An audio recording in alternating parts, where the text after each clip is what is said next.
Eh bien bonjour à tous les auditeurs et auditrices de vipradioonline.fr. Vous écoutez notre podcast à propos de la seconde édition de la New York Vendée, course transatlantique à la voile en IMOCA, qui est donc partie de New York pour rejoindre les Sables d'Olonne en France.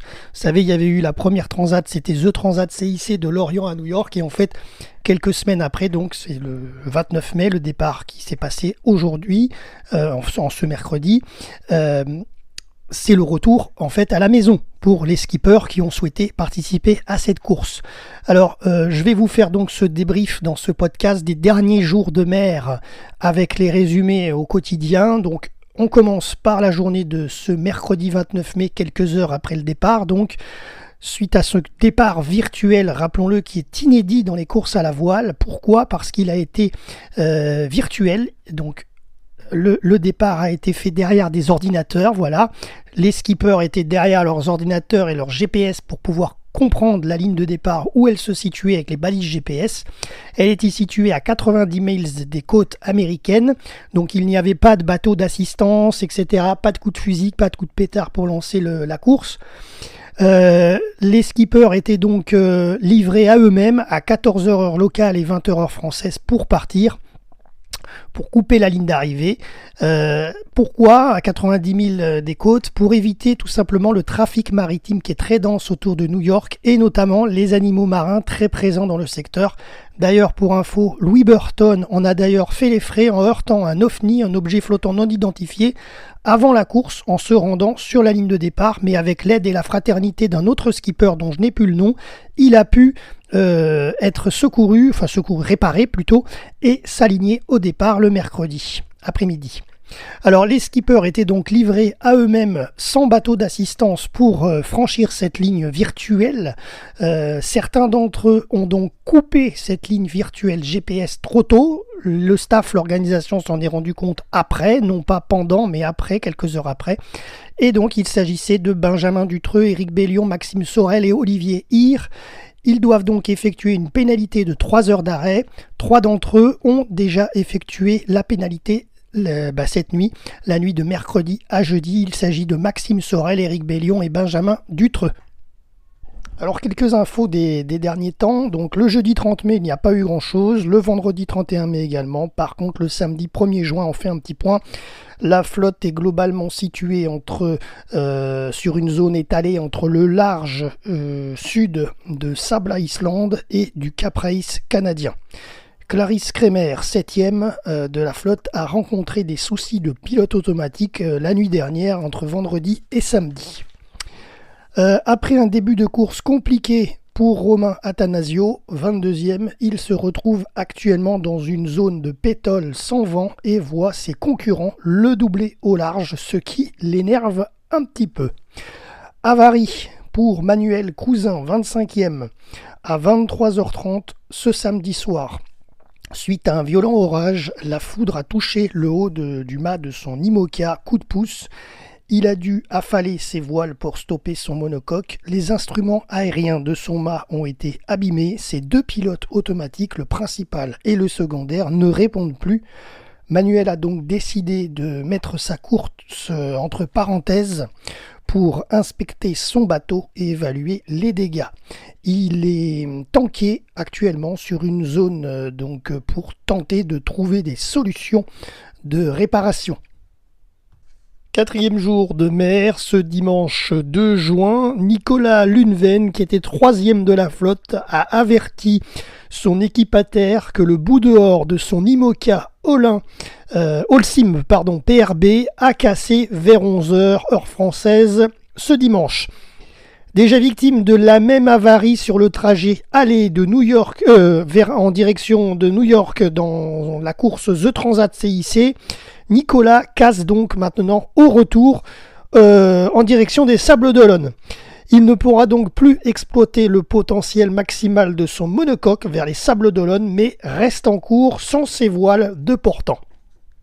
Alors sur la journée du lundi 3 juin, Manuel Cousin a réussi à réparer ses pilotes automatiques et a pu se remettre en course. Mardi 4 juin, Louis Burton, 12e de la flotte, a fêté en mer son 39e anniversaire.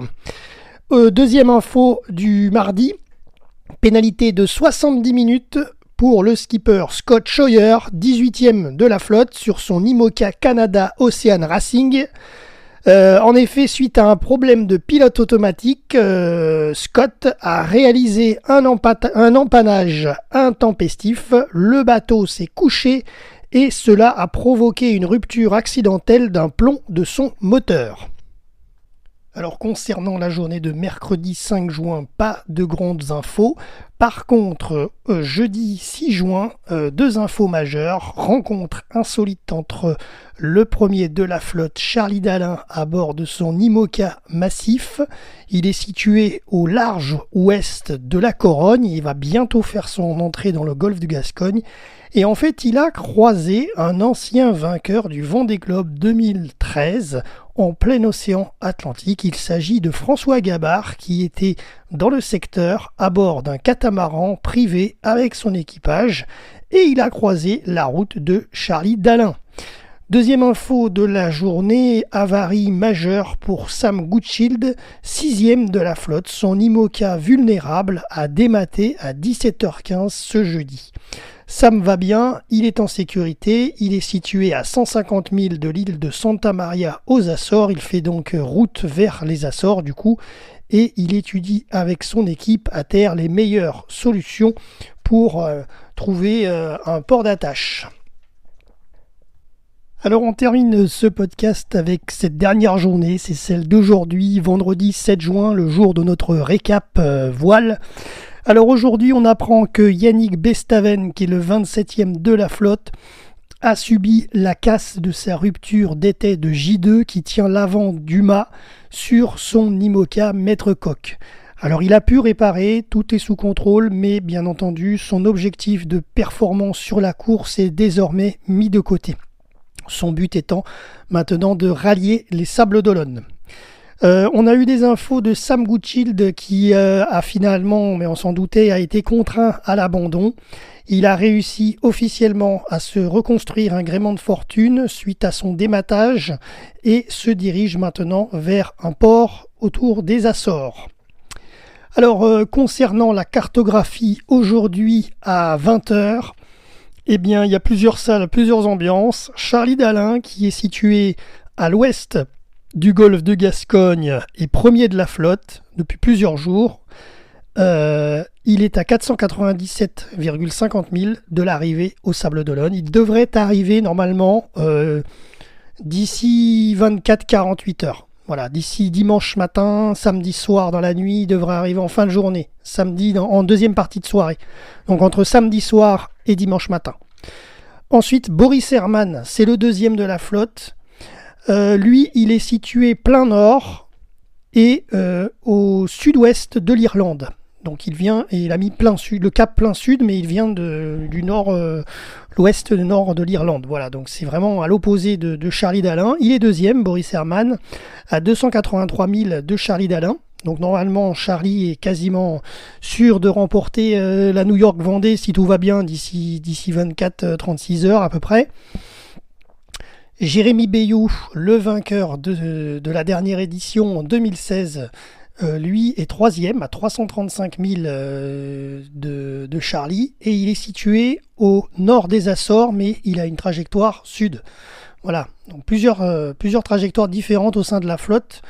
Thomas Ruyant est 4e et Sébastien Simon 5e. Voilà, donc c'est la fin de notre podcast concernant ces derniers jours de course depuis cette New York Vendée.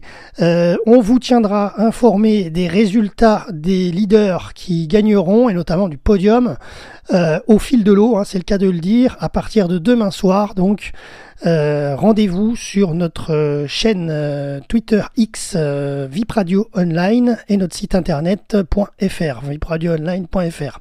C'était Jérôme pour RVPB.